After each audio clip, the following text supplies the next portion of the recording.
Hey guys, welcome back to the Warlad podcast presented to you by Betcha. Now, I just want to give you a little heads up on this episode as there are some very sensitive topics being spoken around in it. Brain injury, mental health, suicide. Some of this content may be distressing. So please listen with care. And if it ever gets too much, please just step away. And if you know anyone or yourself is struggling, there is plenty of support out there. Here's a little sample of what's to come. How much pain was Shane Christie in? Hell. Genuinely. Hell. Like torture, So he'd sit on the floor in the shower with the really hot water because he was cold and cry and just hold his head and stuff, and for hours. One thing he said to me was, "Holly, I don't know, to be honest, because I can't trust my brain anymore." So like the dude had a serious brain injury. I think that he was a super rugby coach with brain dead. Yeah. Isn't that insane? It was so bad, Jim. Like, it was just broken. I think people would think I'm crazy, but whatever. Like, truth is truth.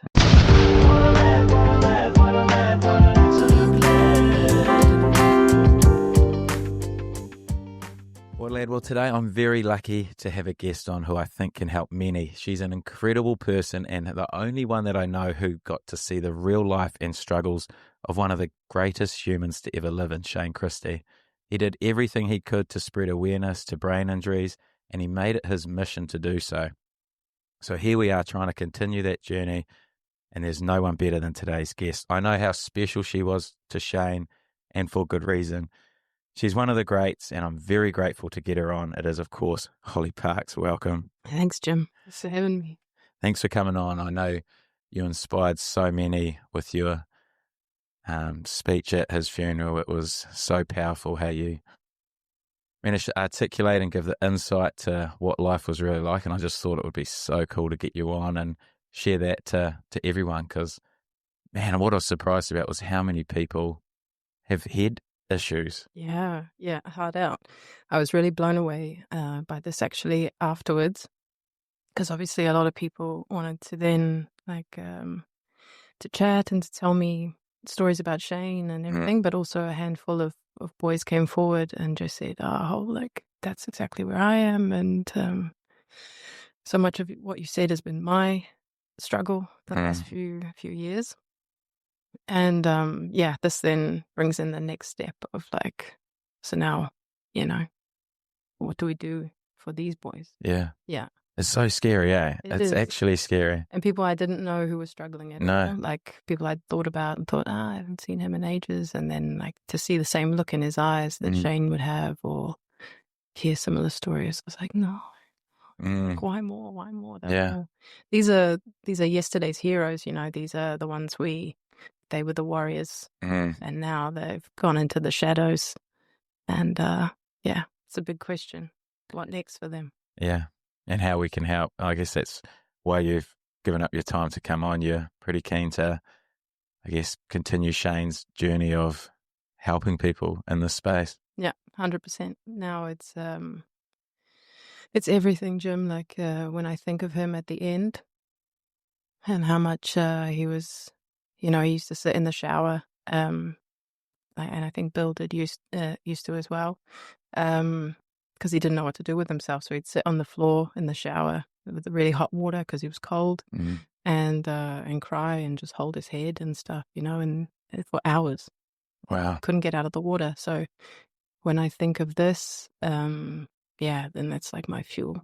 How long was he doing that for? Like, Years. Years. Because when I started looking after him, May 23, he would tell me that this is sometimes when it gets real bad. He just, made me think of like, when you have a bad hangover or you've been really sick and you don't know what to do with yourself and you just kind of get in the shower and sit on the floor and obviously it's just 100 times worse than that. And so this for me, when I think of him doing this alone, like it's everything for me now to tell the truth about what that year was like, about everything he ever told me, his voice notes. I have video of him explaining things. I don't want any.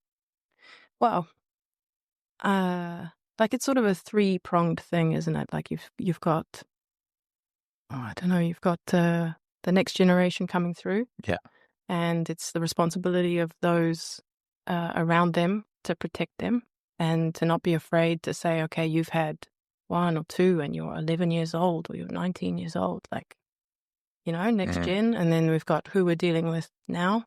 What are we going to do with them? Like, the States has the highest, latest technology, retreats where boys can go and get every aspect kind of looked at. New Zealand is a rugby country. We have nothing for these boys, nowhere they can go, but they got to go overseas. And then, I don't know, like research for the future or, but it's everything now. Yeah. Yeah.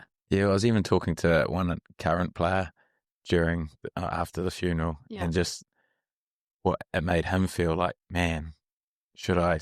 Because he'd had a few knocks previously as well, and he's like, man, what do I retire, or like what's my option now? It's like it's pretty confronting, eh? Yeah, and I was conscious of that, and I did feel a bit bad afterwards when I saw some of the looks in the boys' eyes when they were talking to me, because I didn't want to cause them undue anxiety or any of these things, and I don't want to cause them more stress and worry about what their future looks like. Yeah. But you also want to help them if you can, Yeah, hard out. You said, I think you said in your speech that if you could go back, you would get on the field and jump in front of some of those big guys, and you'd get him off the field. Hard out. I would do anything to save him now. Yeah. I really would. And this is, when I lie awake, and because for about a year I've, been lying awake and processing the fact that we were going to lose him. Like I knew when I left in May of 24 that he was kind of gone. By the way he was treating me and things he was saying and the way he pushed me away. And in that, so all of us, you're in this, and I've been, dealing with a bit of anger and bitterness and like, who's to blame? And is it rugby? And is it New Zealand rugby? Is it da-da-da? And then at the end, Shane would do it all over again. He loved the game. And for him, it was worth it. Yeah. In a strange way. Yeah. And in a strange way, the boy loved pain. So, like, he was willing to endure it. Yeah. And that's just a decision for each person. Is like, what do you want? Well, how much do you love rugby? Like, I know New Zealand, it's like religion, like I'm from South Africa. I know it's also important there. But in New Zealand, I think it's something else. Yeah. And how attached are you to it? Like, are you willing to give up being a husband or having kids or the other slices of the pie of your life? Playing golf or writing a book or whatever it is you want to do. Like, is rugby everything all your life? Or is it just one slice of the pie kind of thing? And that's a decision that I think if you're not conscious of it, I hope you are now. Yeah. I hope you're going to. And if you say yes, I want rugby to be my whole life, okay. Yeah. You accept responsibility of what might happen. Yeah. I know 39 seems incredibly young, but he made the most of it.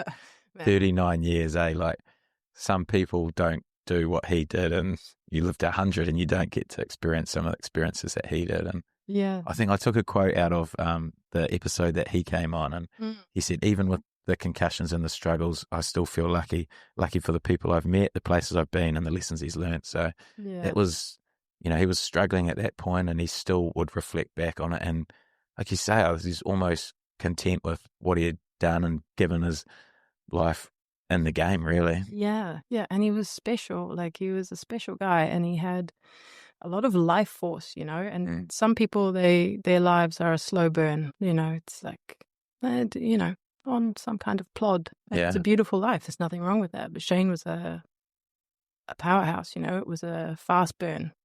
And actually what he's achieved in his death it's going to be epic, Jim. It's going to be the things that will change because of the power of his life and how fast he burnt. Yeah, because he was on a mission to get things changed, eh? Like, he was right in going into the New Zealand Rugby Union, just storming up there, going straight to the boss. Like, he had no fear of anything. No.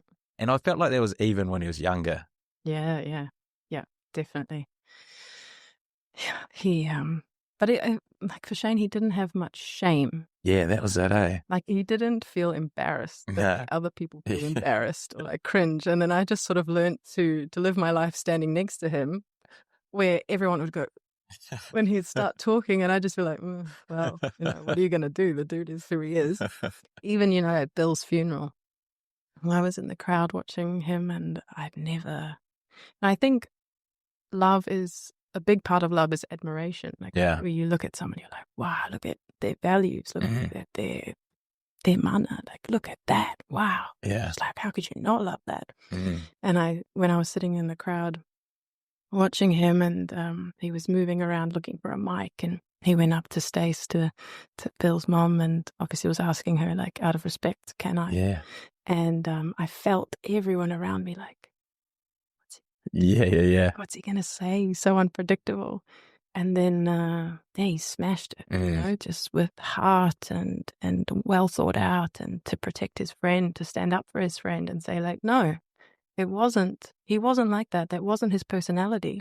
It was the fact that he had brain damage. And that's what I wanted to give him. What he gave Bill, that's what I was aiming for. Yeah, he could always articulate himself really well. Even at like the last few weeks or months of his life, he was still, when he had a mission or wanted to speak, he always spoke so well. Yeah, and he was really emotionally intelligent. Yeah. Like there was times in our relationship, and even in the year that he lived with me, we lived together, it was hard for me, Jim, because I loved him and I wanted to be together, and he wouldn't, he knew he couldn't, and I was still like get a bit prickly, get like a bit jealous sometimes and stuff, because it's reality, Yeah. And then he would sort of smile and look at me and say, "You're enough. You're good enough. Shut up." He was such but he was smart, he just cut to the core of the issue. Yeah. Kind of shut you down. There's no need to go through the fluff, whatever. Yeah. Yeah. So how did you and Shane meet? What was that journey? Actually, the first time I ever saw Shane, I was 16 years old. Really? Yeah, I came to like a Nelson Bays game. Oh, yeah. And I was sitting on the back of a stand, and I was talking to someone next to me, like we were just talking after the game, and then the team was coming into the change rooms. And I saw him, and he came, he saw me, and he like smiled, and then he went in to the change rooms, and I was like, oh, who's that dude? And he came back out to just like flash me a big smile. And I was like, whoa. And I remembered him from this. And then when we were 20, I saw him at another game. He kept turning around to look at me, and we would smile at each other. And then there was one night we went out in town, and we'd been drinking, so we couldn't drive home. And we went to Robbie's to crash on his couch. Melnick. Oh, yeah. And I walk into the lounge, and I trip over something, and Shane is sleeping on the floor on a mattress.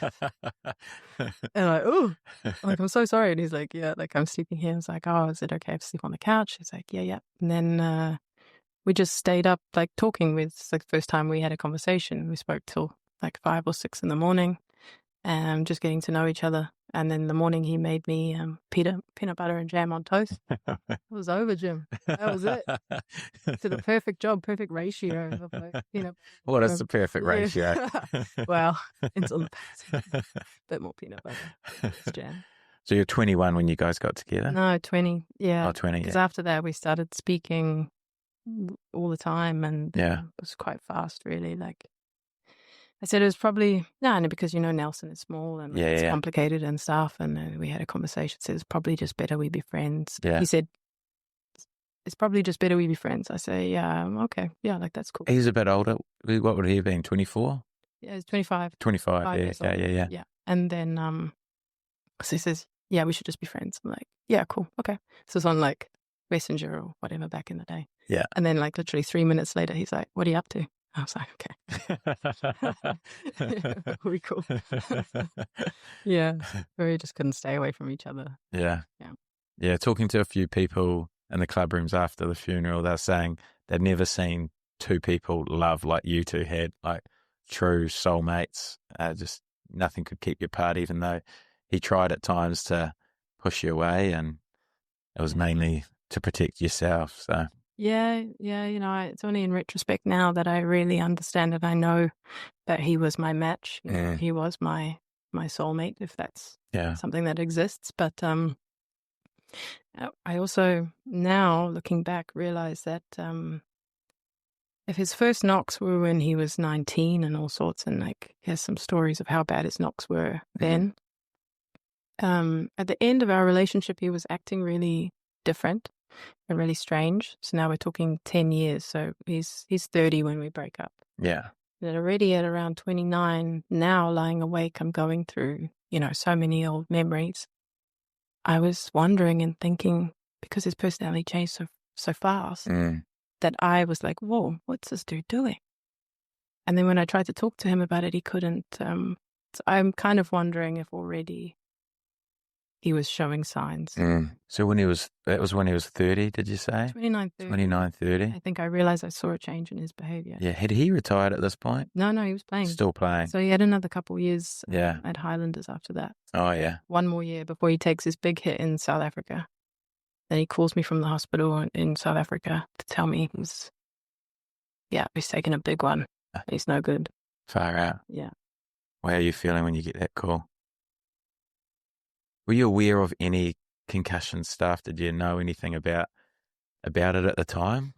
When we were together, he told me one story that maybe he was 19 or 20. Actually, it'd be interesting if any of the boys remember this story, because he said to me he took a heavy knock and one of the boys drove him to the hospital because he couldn't remember his name or whatever.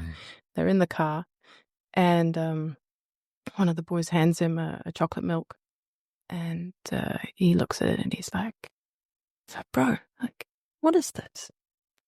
I'm like, what do you mean it's chocolate milk? He's like, yeah, but like, how do they make it? Like, what kind of cow? Or like, what's brown milk? Yeah. Like, the dude couldn't remember what chocolate milk was. Right. Isn't that mad? Yeah. And this is when he's like 20 or something, or, if one of the boys remember, or if whoever was driving him. So, I mean, I had this, and then when he would take a heavy knock, some people would tell me, this old school thing of like, watch him while he's sleeping, don't let him, I don't even remember, what is it you're looking for? Yeah, is it choking on their tongue or something? Something like this. So then I guess, like, sleeping next to him, I'd be like, you alive? Like, oh, leave me alone. Let me sleep. Yeah, I'm tired, man. So there was that. Other than that, I didn't have any education. I didn't know. Nah. I don't think anyone did. Nah, I didn't know what was coming around the corner. So your first signs of him going down that route was around 29, 30? Or even in hindsight, do you remember things where you're like, oh, maybe that was part of it? Yeah, exactly. So there was, he, Shane had this thing where he would go all out. Like he couldn't control himself with substances. Yeah. Yeah. Because he went handy with everything.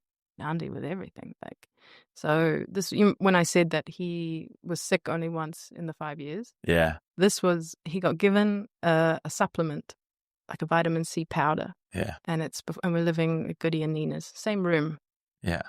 And it's like Bernie in the back, Davey Havili in the other room, and me and Shane in the other one. And it's like, let's take some of this vitamin C powder. I'm like, yeah, sweet. I'll have a scoop. Shane takes like 9 scoops. And I'm like, oh, is this really necessary? Like, what's the difference? He's like, yeah, you're going to do it. Like, let's see what it does. He was so sick. Too much vitamin C. Yeah, he was like a fever. He was shaking, sweating. Like, it was a mess. And then, he got into a bit of a habit with this stuff with us, and it was affecting our relationship, like sleeping pills and stuff. Oh, yeah. And I don't know if it was because with concussion you can't sleep. A lot of the time the boys, they talk about wake up at 2 and you can't go back. Yeah. I think maybe this was happening to him already. Yeah. So this is 10 years.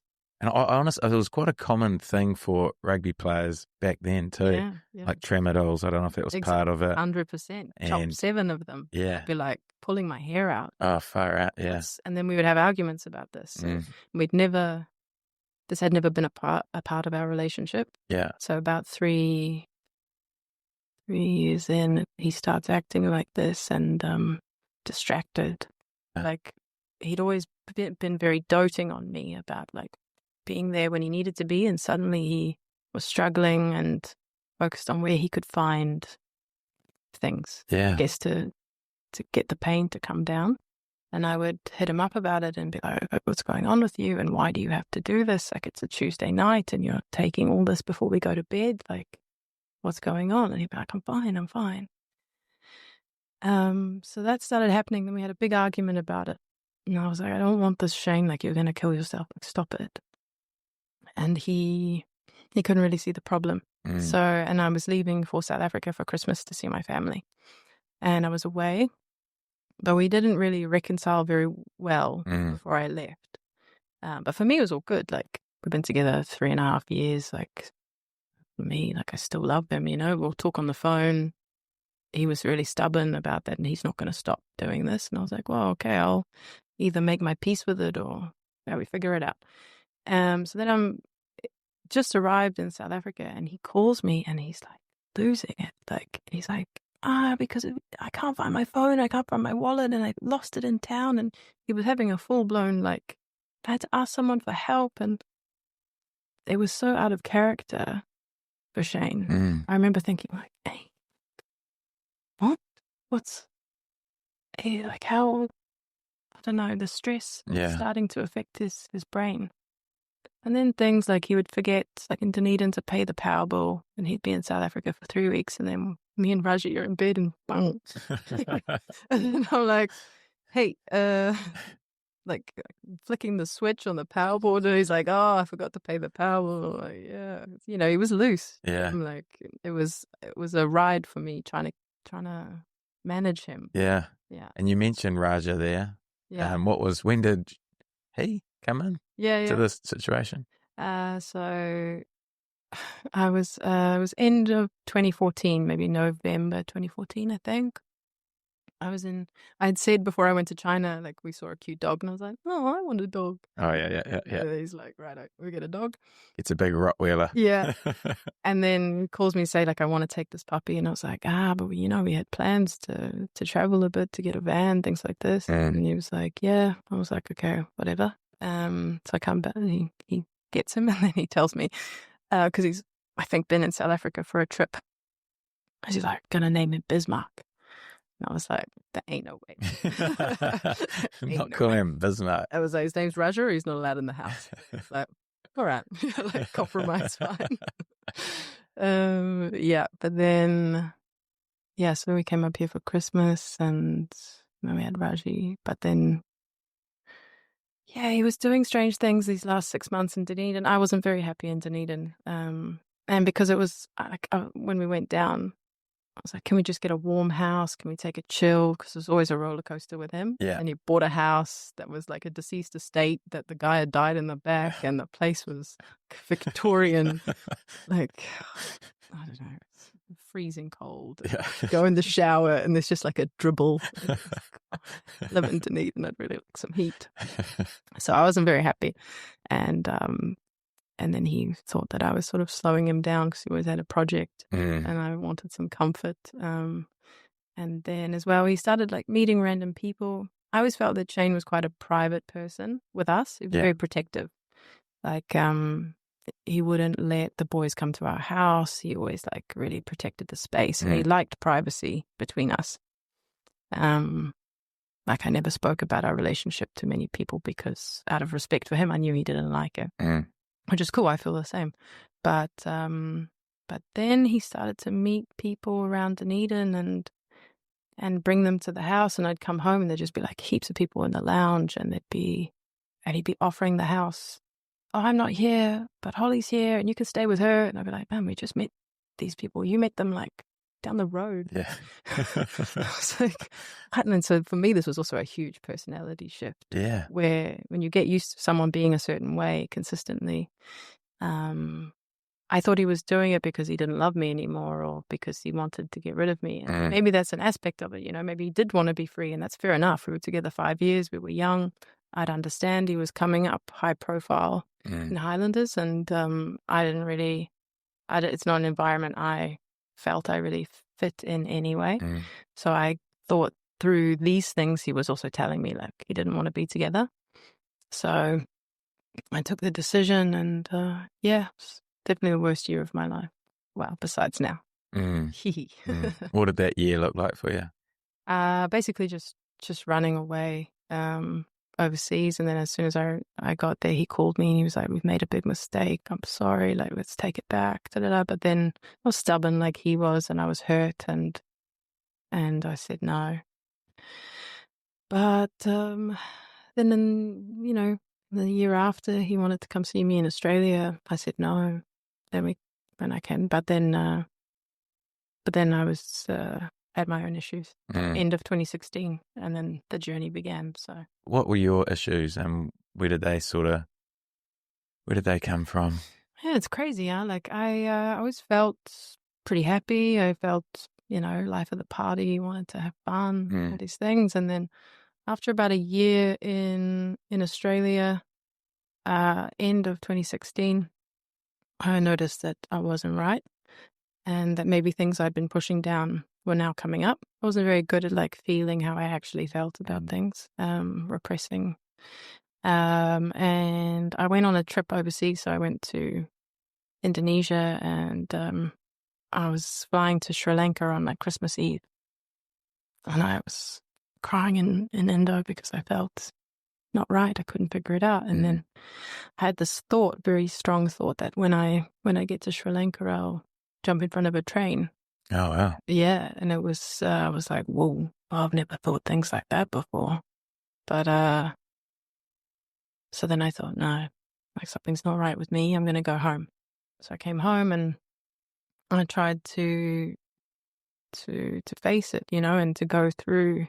I wanted to get better. So I spent 2017 here. We tried to get back together at the start of that year and at the end of the year. And in the end, we decided no. Well, I decided no. Yeah. Regrets, Jim. Yeah. What you gonna do? Huh? What would you have done in hindsight? The path is the path. You just walk it. You can't. You made the decision at the time because you thought that was what was best. Yeah. Yeah. And then where does Shane come back into the picture? So then I leave. I decide I can't be here. I think I could just keep running away. Yeah. So I decide I can't be here. So I go to London for 2 years, 2018, 2019. So it's 3 years in total that I'm depressed and suicidal and doing my best. So I spent 2 years there. What got you through all that? A decision that I was going to figure it out. Oh, yeah. Yeah. So like I would do like parasite cleanses, and like physically I would like what's affecting my brain, what's affecting my gut brain axis, what therapy do I need, EMDR, like I have PTSD, why don't I feel my feelings, why do I feel helpless in my life, why haven't I taken control of my life, why don't I know what I want. It was spiritually, what do I believe in? Who am I? What do I stand for? All these things, questions I'd never found the answer to.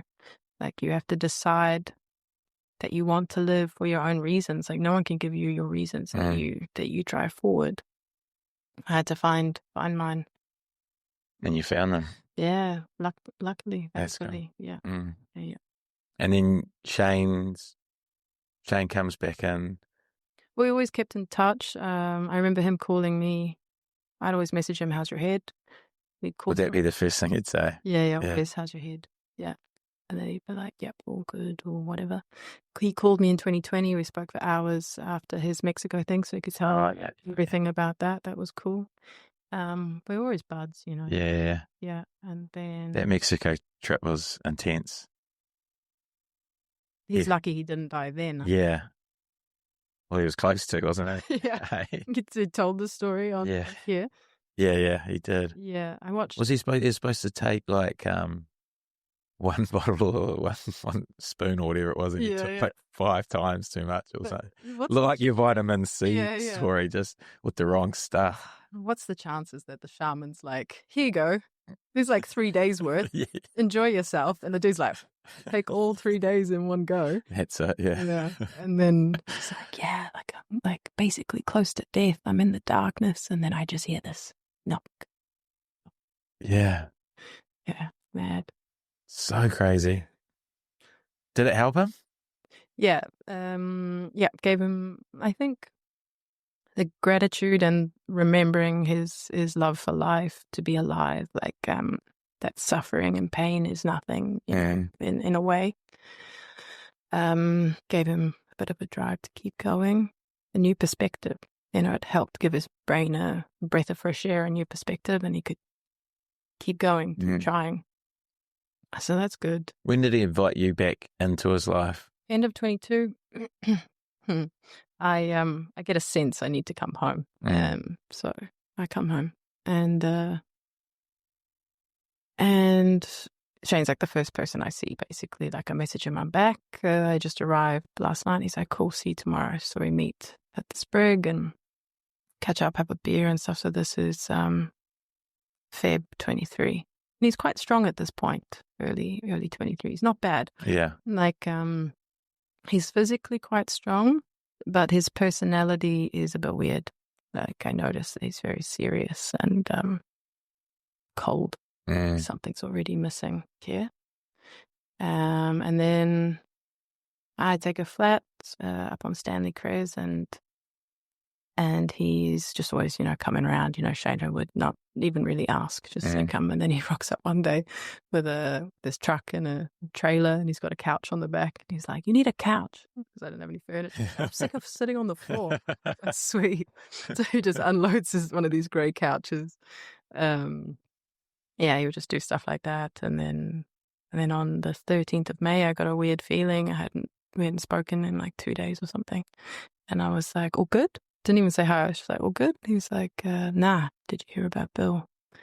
And then, so then the funeral happens. I go, I see him there. I see just how buggered he is. He's just a wreck. And then that night, he messages me and says, thank you so much for coming today. I said, yep, like, you know I'm here. And he just replies, are you home? And 5 minutes later, he's in the drive. And it's like dark night, raining and stuff. And he walks in and he's just like a shadow of a man. He's been sleeping on the floor, like at some motel to help Billy's family. And he's just giving a lot, trying to be there for other people. And he's like, can I stay? So I'm like, yeah. So I make him a bed on the couch. And it was really beautiful, actually. Jim, it's one of my like treasured memories now. It's like made him this bed on his couch that he dropped off, and gave him lots of warm blankets. He was telling me, like, I'm always cold. So I turned on the heat pump, and it was raining really hard outside, and then he just fell asleep straight away. And I stood in the doorway, just like looking at him and just feeling super grateful that he was there and that I could, like, he was just safe for now, you know, like protected. Because he didn't have much energy. I'm not sure if it was at this point or not, but when he'd give a lot like that, he obviously had for the funeral and that whole week to the family, give. His battery ran low very quick, eh? Yeah, completely. And then it just got worse after that. So he goes off. He's like, I want to go to Bill's funeral down in Waimate. Oh, yeah. I'm like, please protect yourself. Please be safe. Because now I can see, like, he's lost his boundaries. He doesn't have like the discernment of like who he should let into his life anymore. It's just, I don't know, it just was like a bit, something had changed in him, obviously. Like, I was just like, man, like, protect yourself. You need to be careful. You're running on nothing. This is dangerous. He's like, yeah, I will. It's all good. So he goes down and so they do a ride through for Bill for his funeral. And he comes off the back of a motorbike. They have a motorcycle accident. Smashed into the side of the barrier on a road. And he flies meters in the air. He tells me he's flying through the air and he's like, Mom, I'm about to die. And a voice says to him, let go. So he says, I just like relax my whole body. He's flying through the air and he like does a thing and manages to miss his head and land like on his back, like his back ribs. Far out. So he breaks his ribs on the back. He goes to Bill's funeral with broken ribs.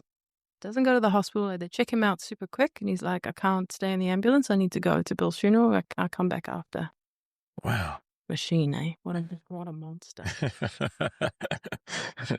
So he goes to the funeral. Then afterwards, they're like, man, you need to go to hospital. So he checks into hospital. I don't know how many days he was in there. Quite a few. At least 2 or 3. He's messaging me from hospital, sending me photos. I have a grim photo of him with a tube in here, and they're checking that his lungs haven't collapsed and stuff in the accident. He had nothing from his head, completely missed his head, no head issues from that. Miracle. Wow. But I mean, if you think that concussion you can get from body hit, they probably jiggled his brain anyway. But you didn't notice anything. Well, so then when he's messaging me, he's telling me that he thinks that the nurses are trying to kill him. Oh, okay. Yeah. So he's saying he thinks they're like, I don't know, trying to poison him, stuff like this, or against him. And I was like, I think they're probably trying to help. Yeah. Yeah. Had this happened before that? Had he been having these episodes of conspiracy type setups in his head up until then? And the catch-ups we had leading up, I don't remember. Yeah. I don't remember anything like that. I think it was the stress and the grief. Yeah. Yeah. Of losing Bill that was now triggering a deeper symptom. Yeah. So that was maybe the first time I really heard it. Yeah. This is weird. Yeah. And then they became more and more common. Mm-hmm. Yeah. I think he could kind of hold them back. And I was thinking this morning even that the first time that he had like a really, really bad one, well, that went to the next level, to Neville's level in September. And he was at my house in the back room and he was explaining his day. He was like, Holly, I need you to just like listen. I don't know what's going on. So I like sat down on the floor and listened to him. And he explained how he was convinced this person was video recording him and trying to set him up for a crime or something like this. And I was like, but what crime, Shane? And he was like, I don't know. Like, yeah. He didn't even know what he'd done wrong, but he was convinced that. And and that he'd like driven back to then confront this person and he's recording me and super suspicious. And then I was like, all right, like, I was like, maybe you're right. Maybe it's true. I don't know because I wasn't there. So let's just approach it like that. And he was like, okay, cool. Yeah. And I was like, we can go to him. We can ask him, like, was he recording you? And he's like, yeah, we could do that. And I was like, and see, like, be open and honest about it. I was like, that's one part, but the second part might be that this is your head, Shane. Like, this is symptoms. And in this moment, he was like, yeah, could be, actually. You think? Oh, wow. I was like, yeah. And then up until about January, February, I would be able, so last year, February 24, I used to be able to say to him in one of his episodes, like, just careful, maybe this is your head. Maybe it's just symptoms. And he would respond quite well. Like, he'd be like, you're right. Yeah, thanks. Yeah, it's true. It's probably just that. But after February, he slipped into something where, like, I would say that, and he would kind of, like, he'd gone too far. Yeah. He didn't think it was symptoms anymore. He couldn't come out. It was like he slipped into psychosis and wasn't coming out again. Couldn't come out. So the earlier days, you could basically try and flick him out of it by just mentioning it. But then you mention it and he's gone, he's in it. Yeah. And how long would they last? Yeah, so I mean, this one in Takaka was about 24 hours, no, the whole night. 24 hours. Man, that's a moment for you where you realise that, oh, geez, this is Yeah. This is deep. And actually, I don't think he really came out of this one. I think this was one of the nails in the coffin, Oh, to be wow. honest. Yeah. Because it was so stressful for both of us Yeah. this night. And when I said, it might be your symptoms, he was like, yeah. But he started to become a bit suspicious of me. Oh, yeah. What happened the Takaka night? Power goes out. We're standing in the dark. I'm standing at the board being like, this is like, is it just that we've got too much? He hasn't paid his power bill. Yeah, like who's not paid the power bill? Is that we've got the jug and something else on? Like, Yeah. what's the deal? And then he comes out of his room. He's like, what's happening? It's like, it's just power's out. I don't know. I'm checking the breaker. I don't know. Like, and then we look outside and there's a couple of houses in the distance, but everything's dark. So we're in like farmland, Yeah. nowhere. So it's also scary for me, because it's not like I have the answer. I don't know. Then this dude's telling me that he thinks that there's gang members who followed us here and they're in the dark and they know that he put money into this and now they want to get it and they're going to do this. And I'm like, man, maybe he's right. Like, I don't know. Yeah. So there's always this like element of telling him like, it's all good. Like, no. But at the same time, I'm like, in the dark. So I call the policeman and Ray, super nice guy, and it's like, nah, it's all good. I'm going there now, no worries. Jake's like, nah. It's a conspiracy, like it's a diversion. They're just trying to get us. Police are in on it. Police are in on it. No, more like, oh, they're sending the police away to. They know that the police will come to save us. Oh, they need to send them somewhere else. Oh, yeah. Yeah, stuff like this. And then it's sad, because my dad's like a big tough dude, and he wanted protection. He needed protection, which is, like Shane felt vulnerable to the outside world. He couldn't protect himself anymore. So he wanted someone to come sleep on the couch that he could trust. Yeah.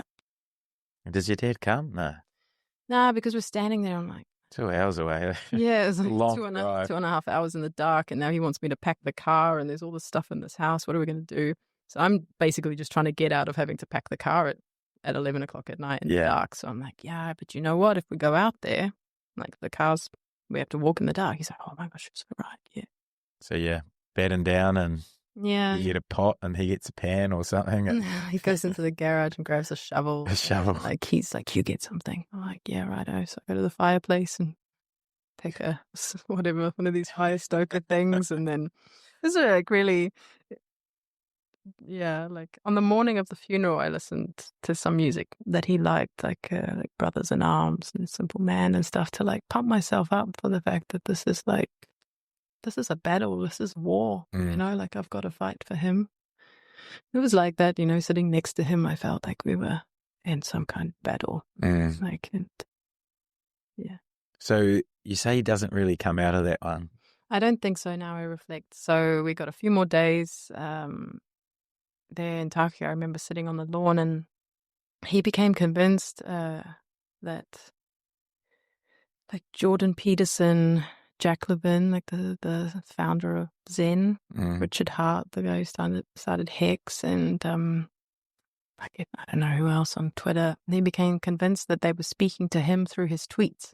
Through their tweets. Oh, yeah. Yeah, and this is quite sad, actually. Like, so we're sitting there and he's convinced that what Jordan Peterson is posting as his tweets is so poignant and relevant to his life that he believes that he's actually speaking directly to him. Oh, wow. Something like this, like that they have hacked his computer and like they know what he's going through, and he's convinced that Jack Levin can help him because he has lots of money, or he's like got technology, or give him Neuralink or whatever. Like he's really convinced at this point that they're speaking directly to him. And I say, Shane, like it's possible, sure, but I think it's highly unlikely. Like, I'm sorry.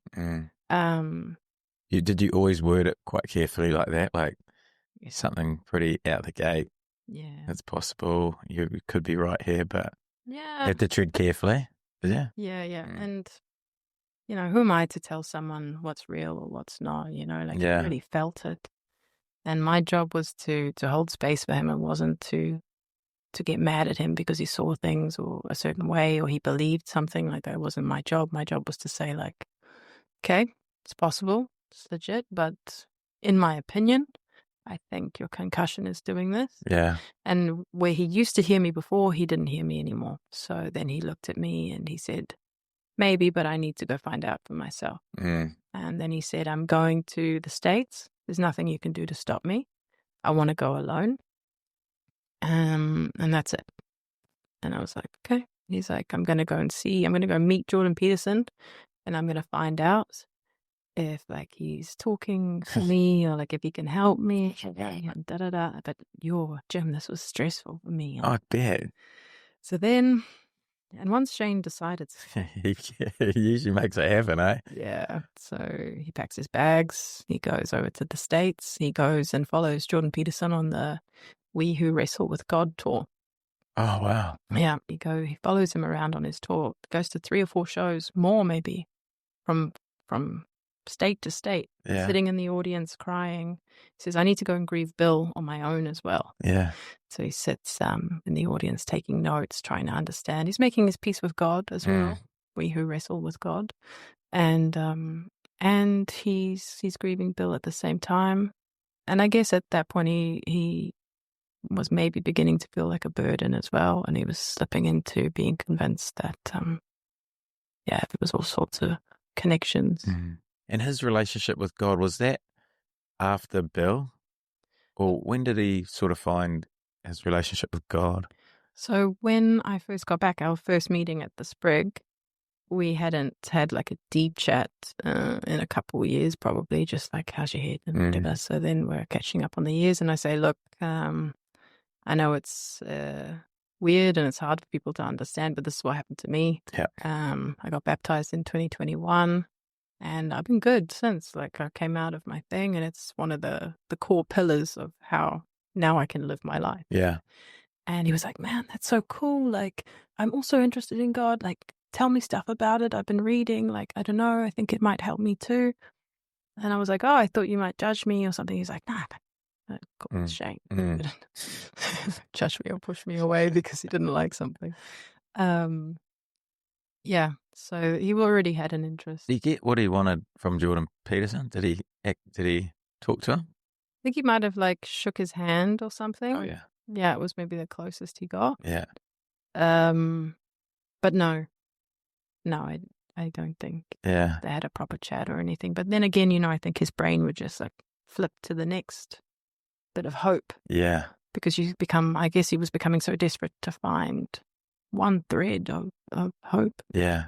Because he was definitely trying to do everything to help himself, wasn't he? I remember him talking about 3 20-minute ice baths a day. I'm like, holy shit, like, that's intense. And like, he'd just do anything. He was literally doing anything he could to try and make himself better. But yeah, he was desperate to come right. And I guess the scary thing I sort of learnt from the funeral and this whole week has been the brain injury is very different to mental health. Thank you for saying that. Yeah, exactly. Mental health is the symptom.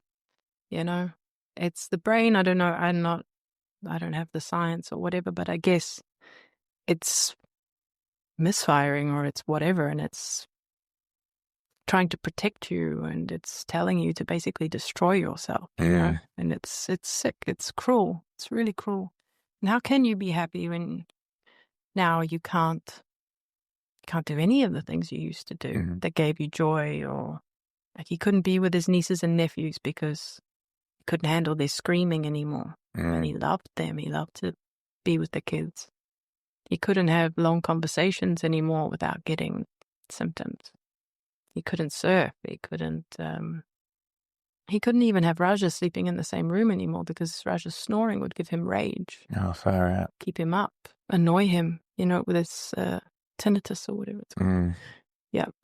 Man, that's sad because I remember coaching with him. It must have been 4 years, 5 years before, but like he loved coaching. Man, he was a good coach. Yeah. He could have been one of the greats, but he'd be on his computer for an hour and just like he'd have to go take a break or have a rest, or it's just so hard for him he didn't have that energy. Or and that's when I was first sort of like, this is actually Real. real and it's hard, and I didn't know what it was at the time, but Yeah. He told me as well, during coaching, he would go to his van just to like try and sleep yeah. in between. Yeah. I remember we went between sessions to get a coffee, and he's just like, I'm just going to sleep in my car for an hour while you guys have your coffee or whatever. And I'm like, oh, wow, like this is. You think about the average person, like the dude had a serious brain injury. I don't know what will come back after they look at his brain, but I think we'll be shocked Yeah. at how bad what he was living with was. And you think that he was a super rugby coach with brain damage. Yeah.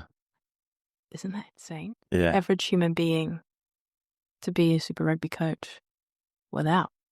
Yeah. I don't know. Doesn't that just blow your mind? does, What he was able to achieve while going through that, like every emotion, Jim, he felt times 100.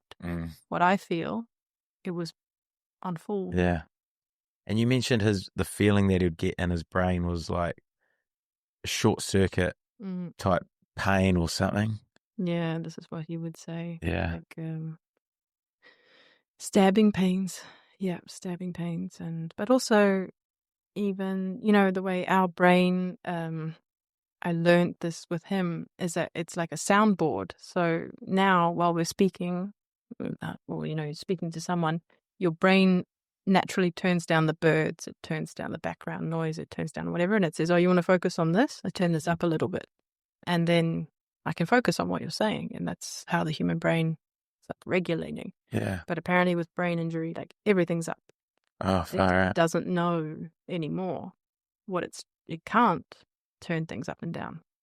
So say while he's coaching, he's hearing like background crowd and da da da da, and everything is on 100 for him, and he's trying to process everything. Yeah. And he would say to me, I just don't know what's important anymore. I can't figure out what the priority is. And I feel like this concept was also applied to his day-to-day life. He couldn't, everything was just, because also his life was really a mess, Jim. Like, bills and his car, and like he couldn't manage his life anymore. Just gave him too much anxiety to sit down and fill out a form or get a license for the dog or whatever. Yeah. So, well, he can't do that. Yeah. Yeah. Was it a conscious decision from, I guess, him that he never really wanted kids or a family? He felt like he couldn't look after him, or he didn't feel like he was going to be in a place to be a father, or? Yeah. Yeah, we spoke about it. So end of 23, early 24, like before his paranoia got worse, he was in quite a nice place. And we would talk about if we got married or we had kids, and I was like, yeah, we can get married, I'll look after you. And he was like, no way, that's not going to happen. Like, then I was like, and kids, and we would talk through it, and he was like, what are you going to do, Holly? You're going to put earmuffs on me in one room and then you raise the kids in the other? Like, what do you want?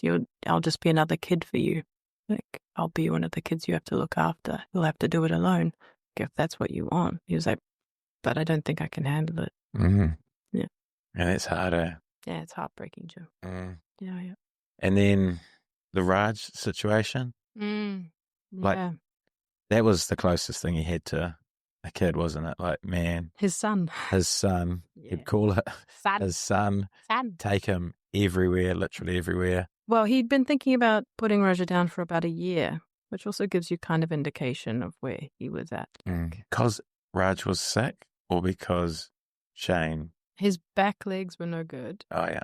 When I was there, he was also like, there was blood like in his feces and stuff, and there's something not right, and we were taking him to the vet. And then Shane was like, I don't think he has long. And I was like, yeah, maybe not. he kept him like alive, and he went up north, and when he came back, when he called me, he showed me him, and it was true. Like he said, Raj hasn't been up. He got up once today. Like often he doesn't even make it outside. He just like shits on the carpet. No. Like he can't function anymore. Mm. And I don't just want him on like painkillers. His back legs were, like splayed, and he spent a lot of money keeping Raji alive over the years. He'd had some big operations, and yeah. So I think Raj did need to be put down. It was just the shock that the way that he had chosen to do it. And when he told me on the phone, I was like, ooh, like I get it, farm life, and I completely understand that that's a reality. And it makes sense. Like if you've spent your whole life on a farm, putting something out of its misery, it wouldn't be difficult for you. But Shane wasn't like that. You know, like he had never shot anything in his life. Let alone his best friend, the thing he loved most in the world. So when he told me this, I remember thinking, like, I think he's gone. Like, Shane would never choose to do that. That's so out of character. It's so out of his nature. And I said, like, but Raji's had a really peaceful life, and you're the person he loves and trusts the most. Like, don't you think it'll be a shock for him that at the end he has, like, a violent end? Not violent end, but, like, it's even when you go to the vet and someone injects your dog and you say goodbye, it's traumatic. Yeah. Imagine now. Especially the connection they had. Yeah. You're talking like a next level connection. And so I said to him, I tried to like really reason and be like, how do you know how much suffering he's in? Like, can't you just hold on a bit longer? Like, I'm going to come back for Christmas. I'll be back end of November or something. And he was quite cold in this one. He was just like, it's decided, Holly.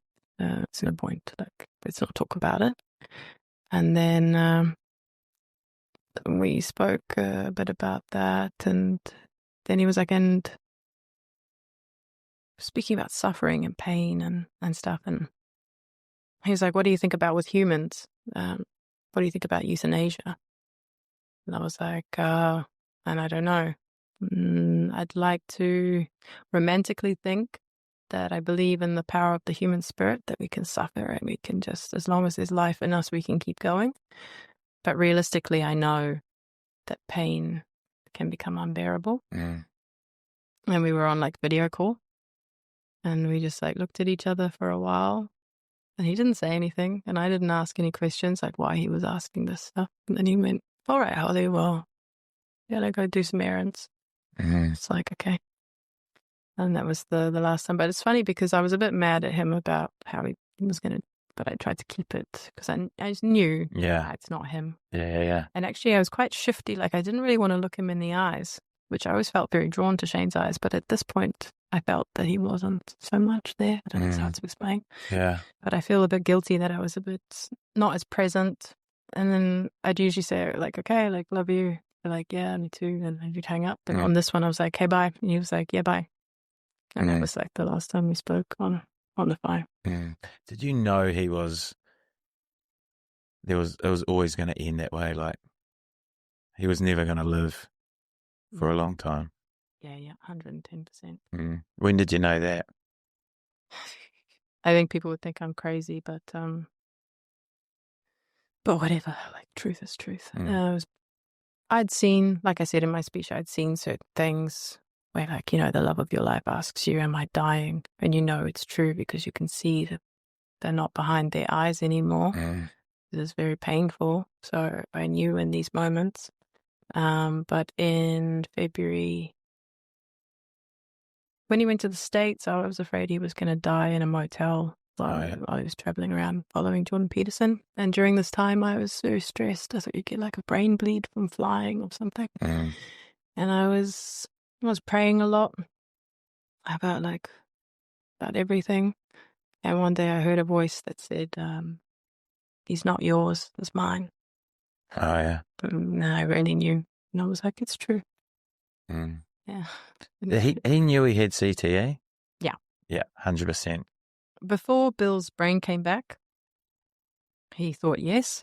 After Bill's brain came back, 110%. He was Mm. like, I've got it, Holly. I've got it. You know, I've got it. And I'd be like, I know, Shane.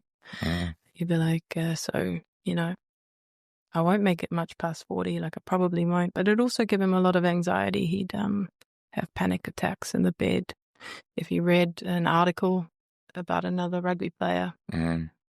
who had passed away or taken their life or whatever, he would go into a panic. Mm. Yeah. And what would that look like? Like one night, I really needed to just get out for a bit because it was a bit much. So I was like, I just go down, meet a friend, and have a beer for like an hour. He's like, yeah, all good. Like, I'll be here. He came home and he was in his bed, like covers up over his head, and I was like, you all good? He was like, nah, nah. And I got in, and he came like under here, and was telling me like, I know I'm gonna die. And I know I don't have long. Yeah, he like shaking and like, a grown man just broken. Yeah. Man, it's so hard. A lot of people would have seen Shane posting sort of posts of him talking to council members and going up to rugby and all this sort of stuff, police officers. Yeah. What was the sort of insight behind all that stuff? Yeah, I don't know. I mean, I think when he got a bit stronger, sort of April, May last year, and he was like, I'm going to start speaking out, Holly. I'm going to stand up for Bill. I'm going to go. I'm going to record. And then helped him like get set up and helped him download an editing program and stuff, teach him how to use it so he could make his own stuff. And like, he's like, I need to speak out about CTE and concussion. And that was the intention, But I think the CTE kind of, just because it's so distracting, pulled him on to other topics, and it's all truth. He's all truth seeking. His intention is still there, but he get distracted, jumping from whatever issue someone else started telling him, like, this is a problem, bro. And he'd be like, yeah, bro, like I'll make a video about that. Yeah. I don't know. He just wanted to help people, and he was giving, and someone convinced him that something was wrong, and he saw the logic, which, yeah, we don't know if it's Shane or not anymore who's seeing the logic. Yeah. You know? Was he easily convinced of something? Well, when he was younger, he's very trusting and, like nothing's a problem. Like he trusted everyone. Like, Okay. all good, bro. But then with the paranoia and being suspicious of everyone, you become suspicious of the world and of everything. And you believe everything is against you. It's a certain way of living. And I do think that Shane could absorb the feelings and the thoughts and the logic of others because he had so much empathy.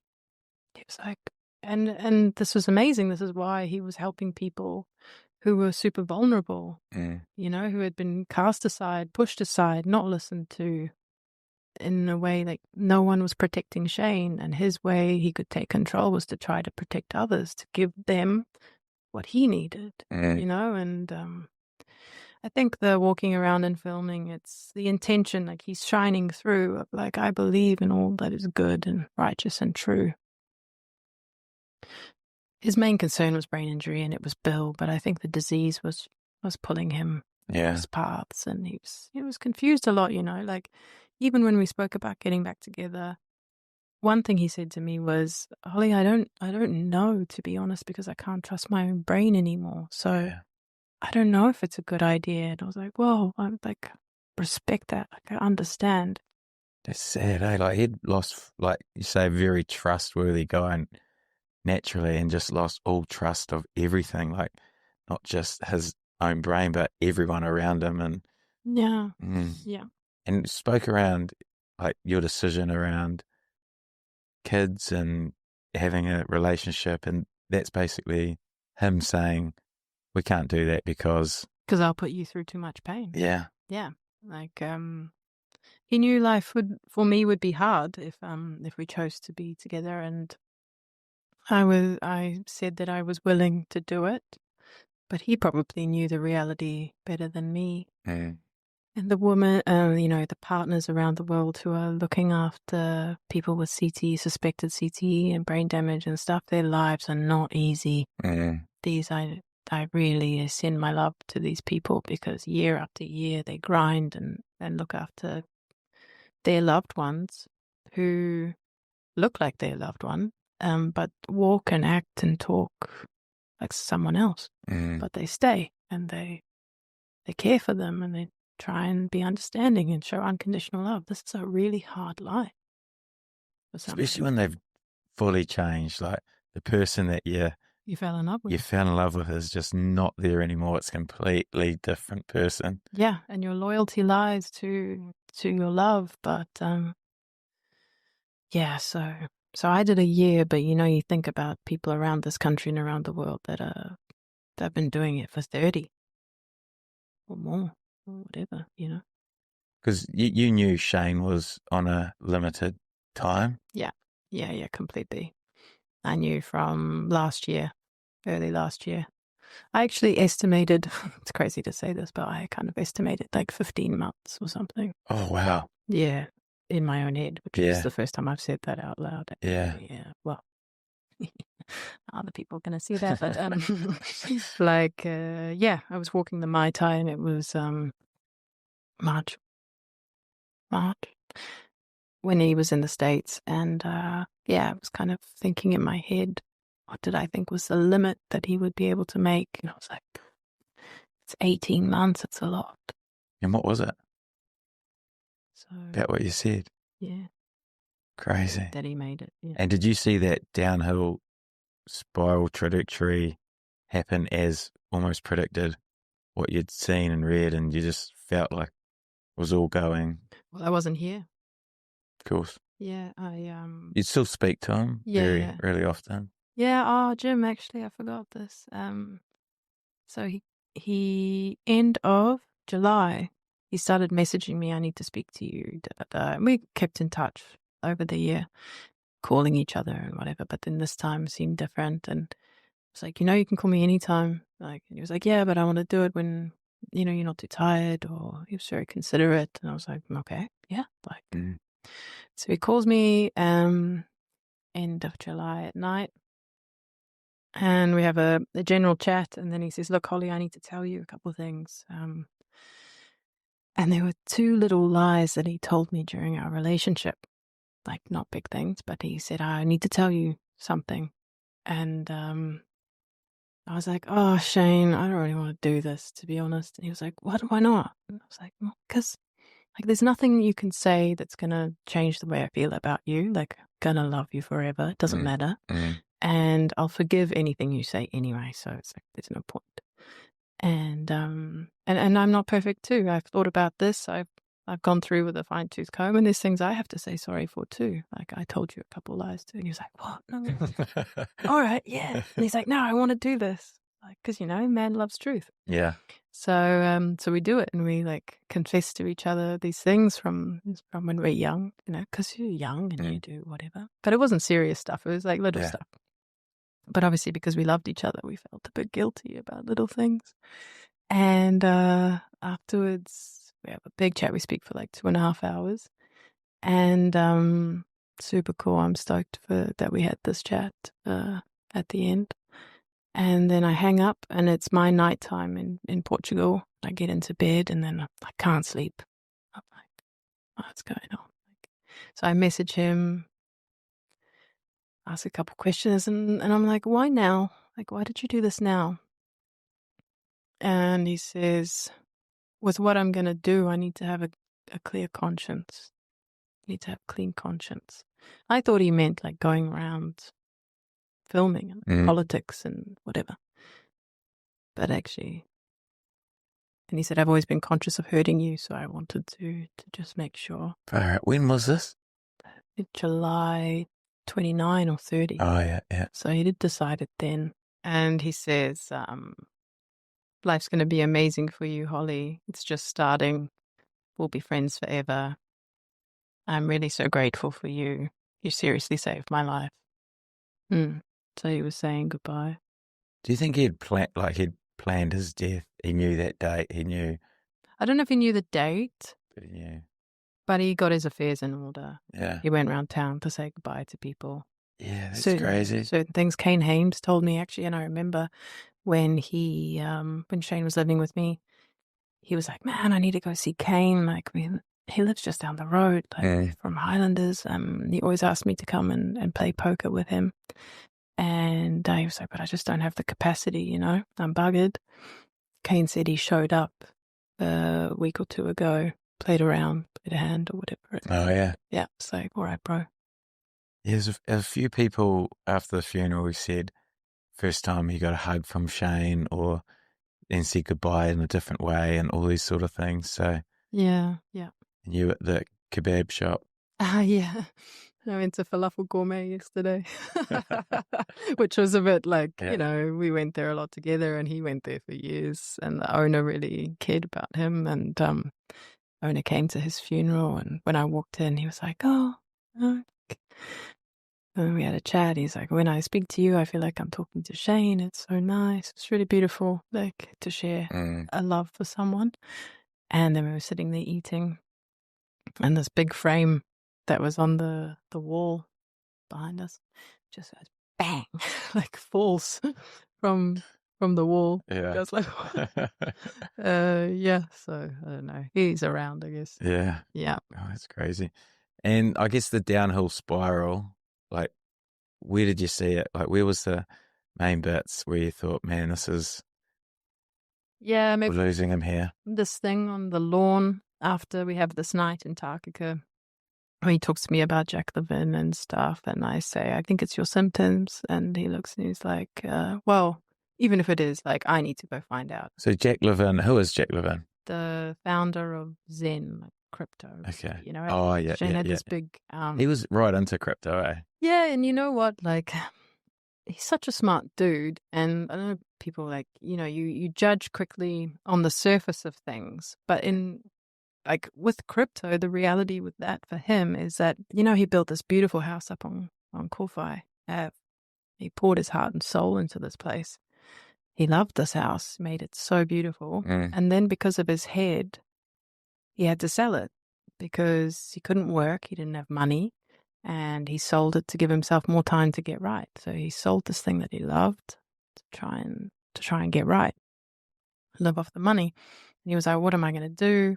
He was paranoid about ACC and taking money. Like, he was paranoid about everything. And so his intention was, I need to find a way to support myself because I can't work. My head's a mess.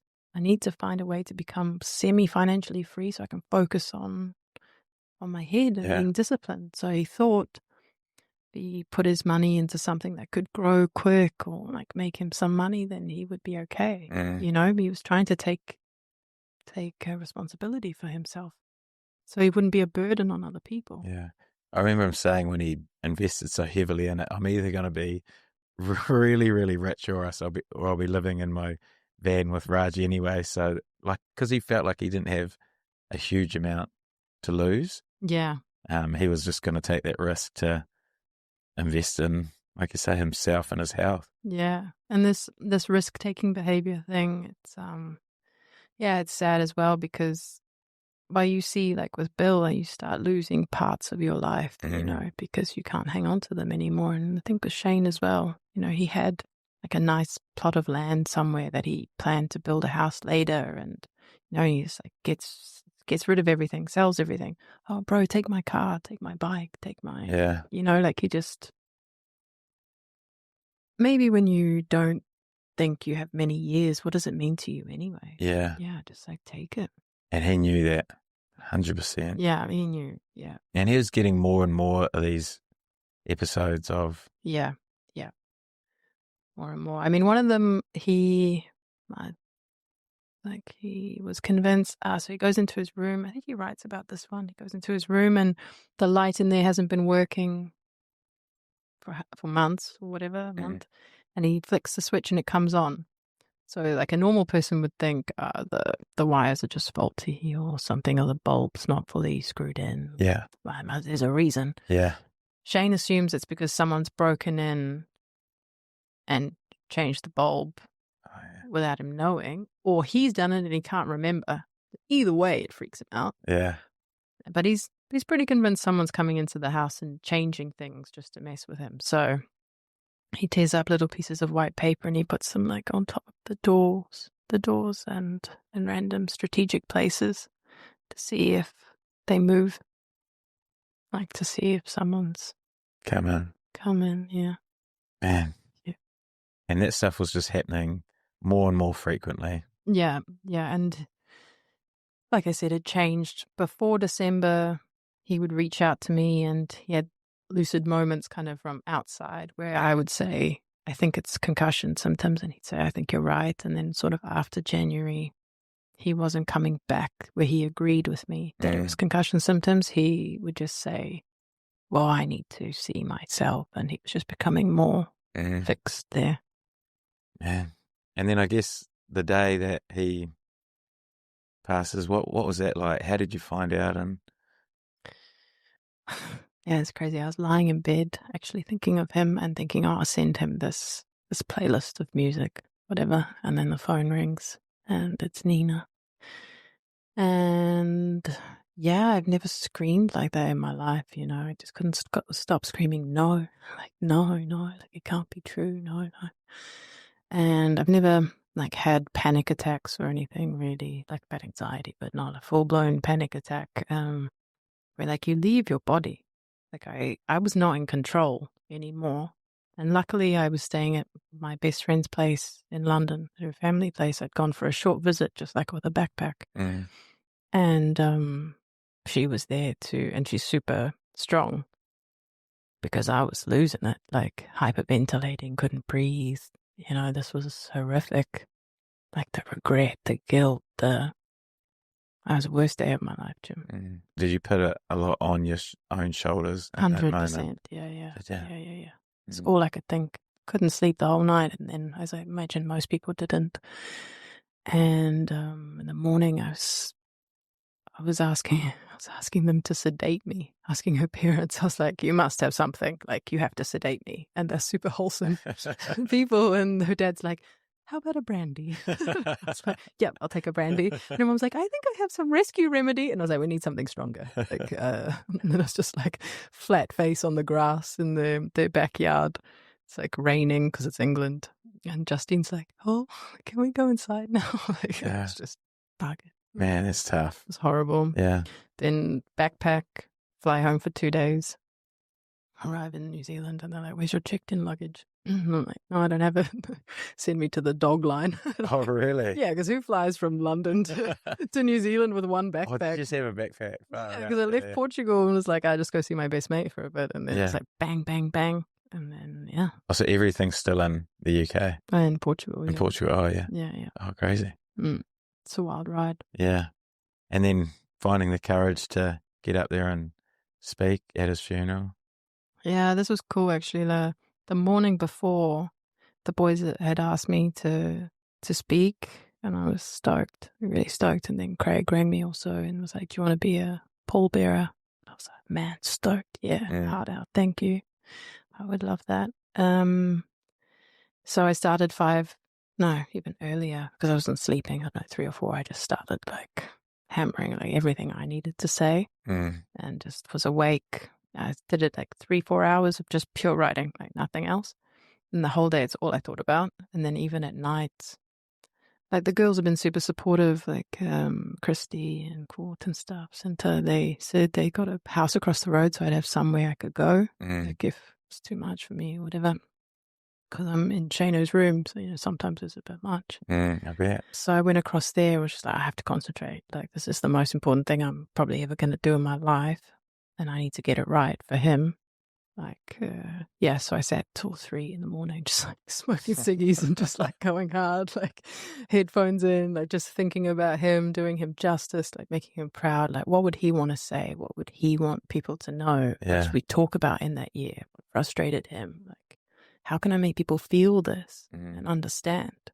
And from a place of like, it's hard and it's no one's fault. Like, we can just do better. I don't want to blame anyone. We each do what we want to do, Yeah. because that's what we want to do.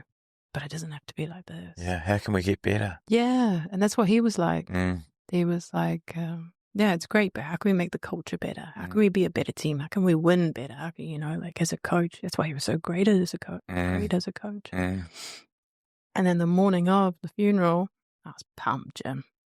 Felt like, you know, when you boys before a game, you like play music real loud. Yeah. You're like ready. You're ready for war. You were ready. I was ready. Like I was up. I was listening to Brothers in Arms, and I was listening to Simple Man and like things he loved, and I was thinking of us as, yeah, it's like I do this for you, and like turn off my emotions. That doesn't matter now. Like there's a job to be done. Yeah. I'll do whatever for you.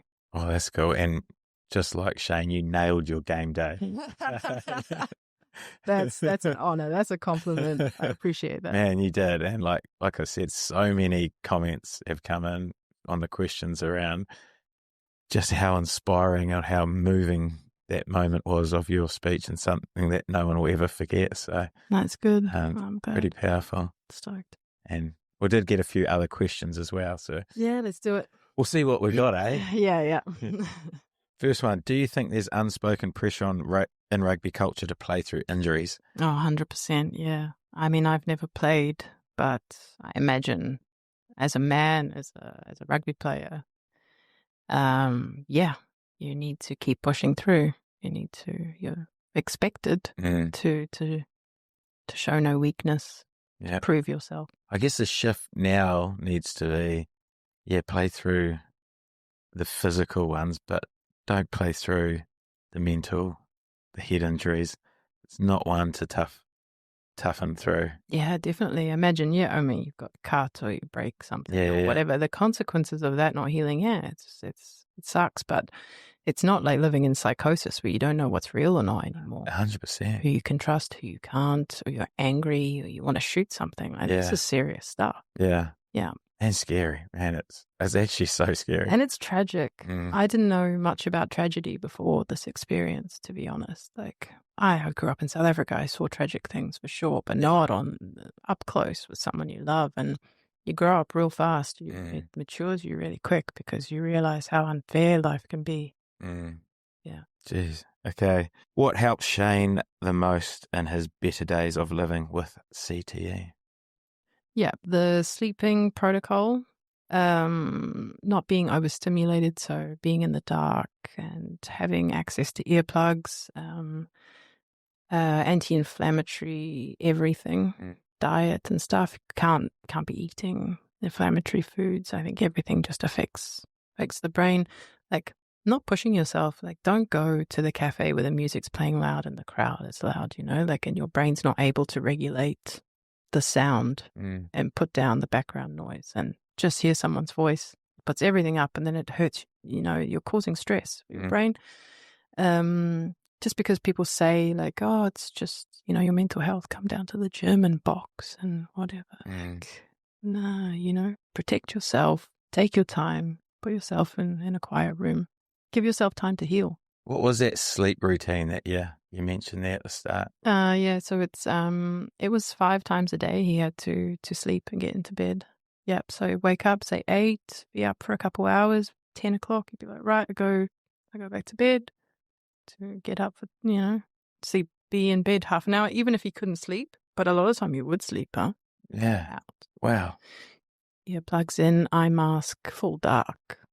And I'd be super quiet in the house. Yeah. Yeah. So that he could really recharge. He felt like that was a massive... It saved his life at this point. Did it? Wow. Yeah. We would have been earlier. Oh, wow. Yeah. Mate, it's interesting. Okay. If you could change one thing for families of members with possibly CTE, what would it be? Yeah, I guess that's like support, because you're really stuck. You're really like looking around, like, someone please help us. Yeah. Yeah. So if there was some like authority that you felt you could turn to that knew their stuff, that it like had the latest technology, a full support team, things like this cost money and everything, but that would be amazing that when their loved one got really bad, there was somewhere they could go where they were understood. Yeah. You got to be prepared for what's coming, eh? Like, it's... Yeah, that's rough. Not easy. No, I mean, God, I started smoking when I realized Did ya? that Shane was going to die, and I Right. couldn't deal, Jim. Like, and no, I didn't want to become an alcoholic, Mm.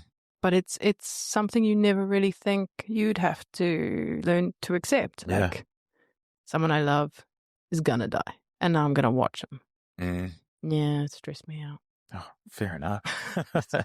And ain't nothing you can do about it. You don't get a more stressful scenario, so No, than having a loved one on a time constraint. and you're not going to see them again the way you remember them either. Yeah, it's only getting worse. Yeah, Man, so hard. yeah, Okay.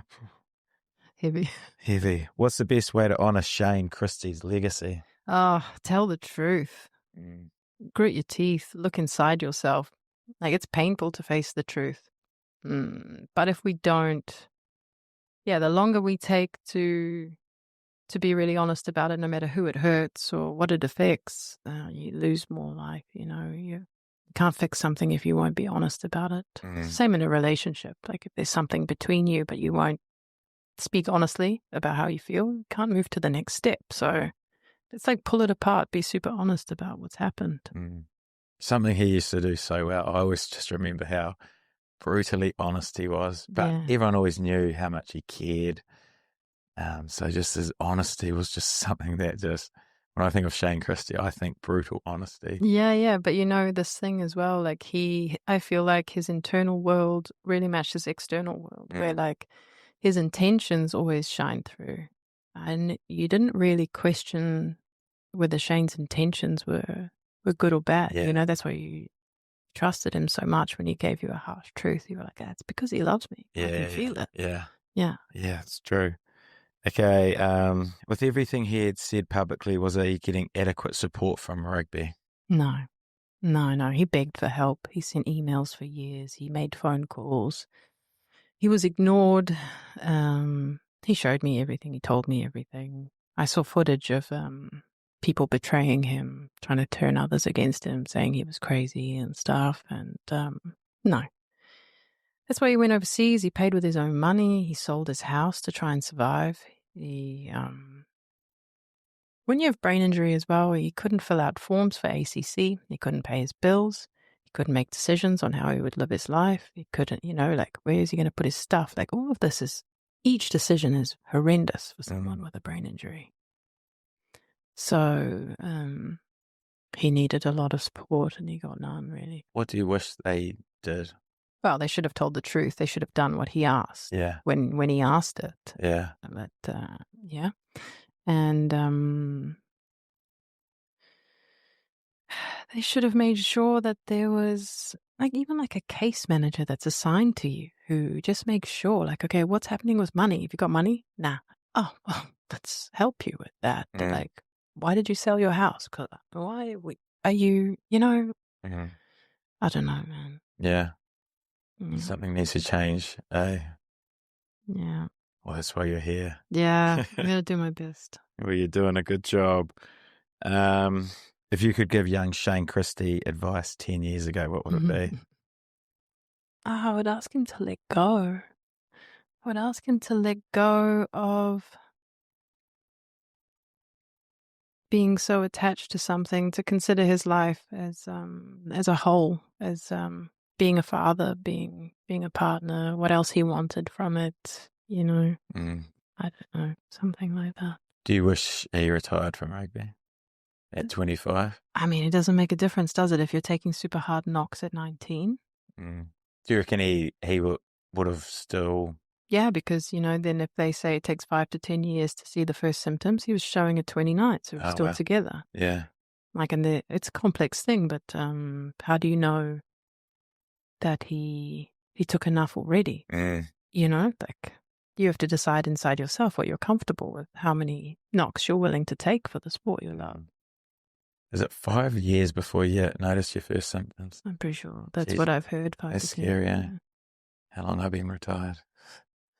5 years. Oh, jeez. No, Jim, I don't want to. No, that's not. But if you have any issues, we would have set up a centre already. Yeah, well, that's it. That's why we're on to it. Yeah. Okay. How do you help a loved one through stages of paranoia, manic episodes? great question. Yeah. So I would always like really listen, like empty myself, Yeah. try to hear every word he was saying. Um because if that was me expressing myself like that, it's horrible to have anybody interrupt you or try to tell you like, man, like it's not, you just need to stop. Like that's not the I would be gutted if someone because you need to be heard and then just like held a bit. It's like, okay, yep, yeah, all right, like I hear you. But really, it's real for them in their mind. Can you imagine what that's like Mm. to to be convinced that that there's a gang outside your window all the time trying to get to you. It's really hard to be alone in that. So if you have someone who's next to you and says, yeah, well, if that's the case, I'll do my best to fight with you. Mm. It's like, oh, okay. Yeah, like I'll sit here with the fire stoker with you, poker. Yeah. Yeah, I'll go with you to the friend that you thought was recording you and wants to send you to prison. I'll come with. Yeah. I'll be by your side. I'll be.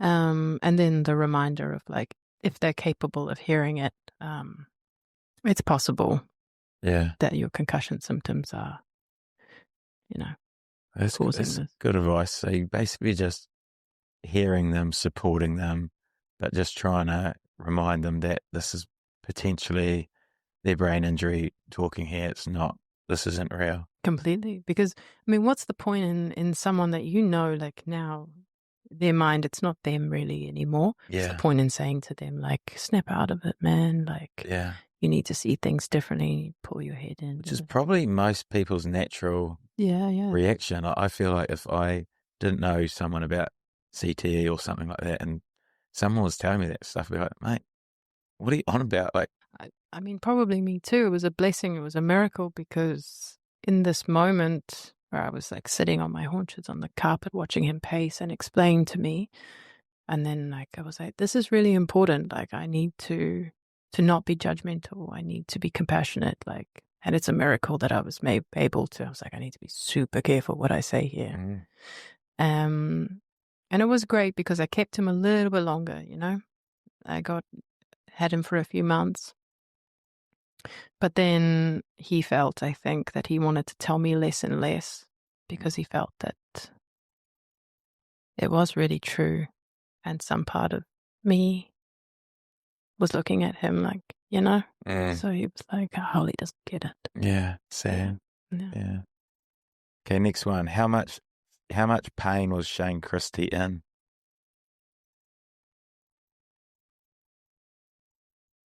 Hell. Genuinely. Hell. Like torture, That man was a champ. I come home after Bill died. The amount of pain he was in, like, he's a tough dude, and I was still figuring out kind of where he was at. So he was sleeping on the couch a couple of nights when he got back from hospital from Waimate, and sleeping on the couch. And he came to me and he said, "Holly, can I sleep in the bed with you? Can I sleep next to you? Like, I don't want to sleep alone." It's like, yeah, sure. So for like 4 weeks, he just curled up in the fetal position and sleep every night next to me, like, just because he was so bad, Jim. Like, he was just broken. I can't even explain, like, how much pain. Is it head pain? Yeah, like, if you think... throbbing, is it a throbbing head or like... I guess, like, I asked him to explain it to me, but how could I ever really understand, you know? But stabbing pains and ache and migraines, screaming, pain in his eyes, tinnitus, so it's always ringing. It's always just constant. And then he says it gets louder if the symptoms get worse, or it can, like, calm down a bit. Every emotion that he felt was times 100. So he would explain it to me like, it's not like how I used to feel feeling. Now it's like so strong I can't do anything. And then he would say other things about, like, this morning I woke up and my hands were shaking, or like I've got pins and needles in my arms. Do you think I'm dying? But I know it's my head can't control my body anymore. as your brain controls all the functions of your body. Yeah. And he'd lost that. He was losing it, yeah, like motor stuff. That's, I guess, it is a path that it can go down. It's so terrible. Ooh, okay, a few more. In his previous podcast, he seemed so aware of everything. What do you think changed? I think it was a year and a half ago. He came on the podcast and Yeah. like spoke for 2 hours almost, and Yeah. So he came home to my house after this, and he was stoked. He was super happy, and yeah, he was like quite him at this point. Like he was lucid and he was sweet, Shane. Like when he'd come home.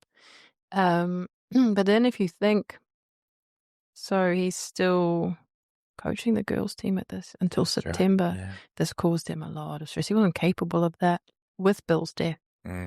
The stress of everything, like brought on the paranoid episodes way stronger after September. Yeah. This is when he had like 4 psychotic episodes in like at less than 2 weeks. Oh, wow. So the strain of go was then catching up with him.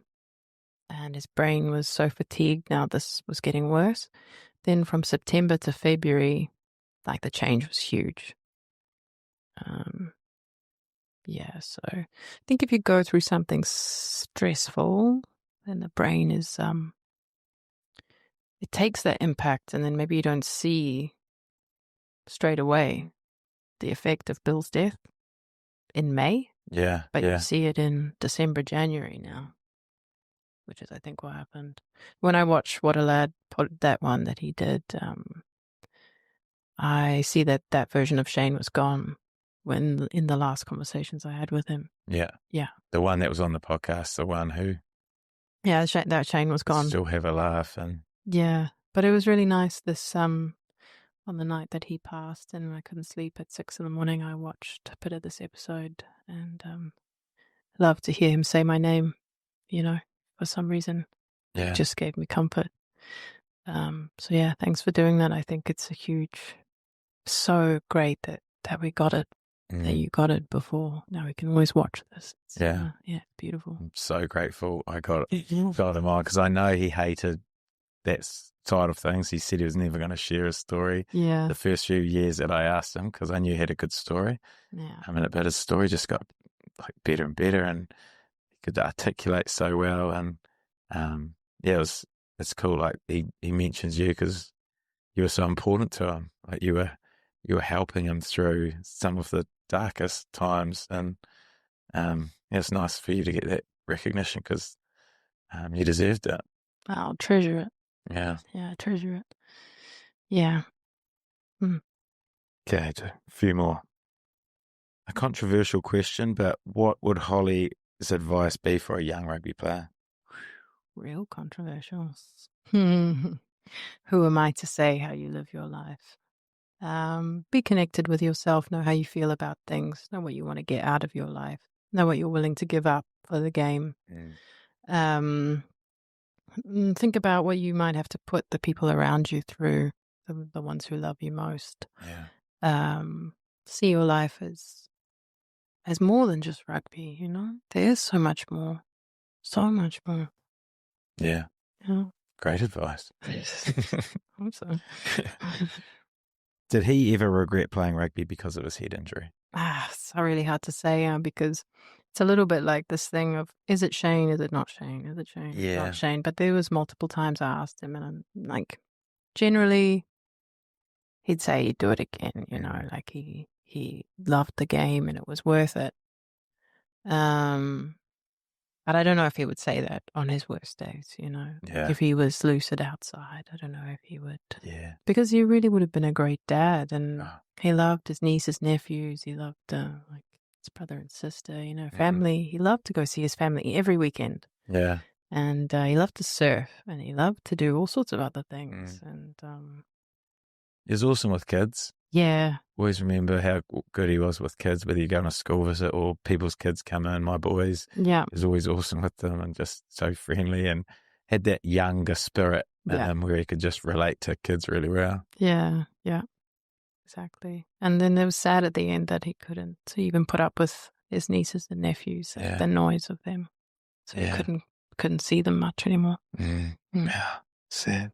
In simple terms, what more did Shane want from New Zealand Rugby Union to help alleviate players' concussion issues? They wanted recognition of the truth, that that after that maybe he was allowed to play longer than he should have, and that if the people around him had tried to protect him more, and said, like, that's enough. Now you got blood all over your face and you've taken quite a few. Yeah. And the teams weren't communicating about how many he'd taken. And then seeing a specialist straight away, being given a plan implemented, his family informed. Look, his personality might change these things. This is important, because they would just thought his personality was changing because he was being a dickhead or something. Yeah, I it's don't know. gone crazy. No, it's his Yeah. brain injury, and it's very difficult to understand. It takes us a long time to understand what's Shane and what's his brain injury. So some kind of plan as he came out, not waiting 9 months to see a specialist. I think that maybe they're afraid the boys want big payouts or something. And I was talking to one of the boys about this, and it's not true. They want help. They want treatment. Yeah. They don't want to be all alone, suffering in their own head after everything they gave. Like, they love the game, and they got things out of it too. But yeah, like, tell them the truth. It's possible. You might have CTE, huh? Like, just leave them in the dark. Tell them they've got somatic issues or depression. It's not reality. It's not truth. And then they feel even crazier. Yeah. Yeah. CT is such a scary thing, eh? Insidious evil little disease, isn't it? Yeah. Yeah. The quicker we work out or find out more information about it and make a plan, the better. And Yeah. that was obviously Shane's mission. And Yeah. that's a pretty good starting point, what you've just gone through there, of how we can do a better job as a country that loves the sport of rugby, Yeah. Yeah. Okay, last question. Best piece of advice for a Woodlad listener. There's obviously, like I said at the start, like I was surprised how many people are out there with brain injuries at the moment. Different levels, obviously, but what advice would you give them, or all of the family members who might be listening to this thinking, geez, I've seen some of those signs from my husband, and it's not even rugby players too. Like, Yeah. had someone who fallen off their bike Yeah. and now has the same symptoms that Shane had, or different sports, soccer players who head of the ball all the time. Like, Yeah. Yeah. we're probably quick to say rugby's the big cause, but there's other people who are doing other sports or had accidents who are going through the same sort of mental brain injury stuff. Yeah, completely. I mean, there was Greg, the SAS soldier, who was a good friend of Shane's. Oh, yeah. Came out of nowhere, dropped off a hyperbaric chamber because it helped so much. Oh, yeah. Helped Greg so much. Oh, yeah. And this was great, actually. Like, this helped Shane a lot. So, yeah, there's all sorts of people, not just rugby, and men and women around the world struggling. Best piece of advice for what a lad listener. I don't know. I'm still recovering now. Yeah. Like, I've got a fuel and I've got a fire inside of me where I want to give everything for the life of Shane and to prevent anyone having to feel this pain again. Like Bill's family and what we feel losing Shane, but I know the reality is that it's a long road. Let's, stop the younger generations. There's a wave of men coming now who are in Shane's, from this time. These warriors that are coming through now, what are we going to do to catch them? Yeah. To give them the love and support they need as they face the path ahead. What advice? Just hold on. Just hold on. You can handle a lot of pain, actually. Yeah. Yeah. Grit your teeth. Hold on as long as you can. Yeah, Shane did. I don't know. You did mention the long road, and you're thinking of walking a long road, the whole of the country. Yeah. Hey? Yeah. Yep. Shouldn't have told everyone this. Now you've got to do Yeah. it. Grief is quite motivational. So I'm gonna write a little book with everything that Shane and I learned. Oh yeah, cool. And I'll make it free to download so that if there's any families around wherever who That's powerful. are wondering day to day things that made things a bit better or whatever, they can just download, read it like a PDF, like whatever. So at least I've put it out there. You know, we learnt a lot in a year. Yeah. I mean, I'm sure these other people have learnt a lot in 10 years. We should, well, you know, if looking after their loved ones, we should be sharing this somehow. And I'm sure there are groups and all sorts of ways people are trying. I've got videos of Shane, you know, talking about his symptoms and stuff. I'm going to just put those out and people can watch them and see what kind of space he was in about a year ago or, you know, 2 years ago. And yeah, then walk the length of New Zealand. But I was thinking about this because after his funeral, a lot of people approached me and told me they were really struggling with their concussion symptoms and that they were scared and that they didn't know what to do next. And they were explaining and they were like, man, I feel like you're in my head. I feel like you see me. Like, how can I leave people now? You know, what are we going to do about them? Yeah. Yeah, like now's not a time to walk for 5 months across the country for Shane, which I will do. Like I love to do. Like it'll be painful, and I'd love to suffer for him.